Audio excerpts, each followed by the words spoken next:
সময় কেউ কিছু কইলে ডরে কইতেছে না, পরে আবার এই ব্যাপারে আরেকটা হাদিস শোনাই দিই। উনি যে ডরে কইতেছে নাই, এক সাহাবা নবীজি সাল্লাল্লাহু, এটা কিন্তু আমার এটা বলি, এক সাহাবা নবীজি যখন নামাজ থেকে উঠছে, উঠার পরে বলছে সামি আল্লাহু লিমান হামিদা। বলেন তো আপনারা আমরা কি বলি?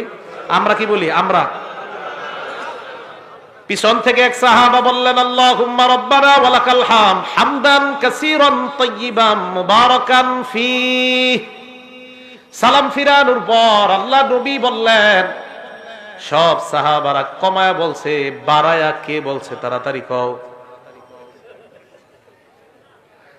যিনি বাড়ায়া বলছো তিনি বলো। এই জায়গায় একটা হাদিস মনে রাখবেন, আল্লাহ নবীকে সাহাবারা বলছে হুজুর আপনি কি আম করে দেখেন। এ মনে মনে মনে মন দিয়ে শোনেন, ইবনে হাজার আসকালানী ওই কথাটা রাখছে। আল্লাহ নবী কয় আমি সামনে থেকে যেমন দেখতে পাই, পিছন থেকেও সুন্দরভাবে আল্লাহ ওই মুহূর্তে তোমাদেরকে দেখায় দেয়।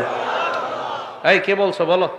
কেউ কয় না, শিকারিয়া। হ্যাঁ না, নবীজি বললেন সাহস করে বলো কে বলছো। তো এক সাহাবা আস্তে আস্তে হুজুর আমি।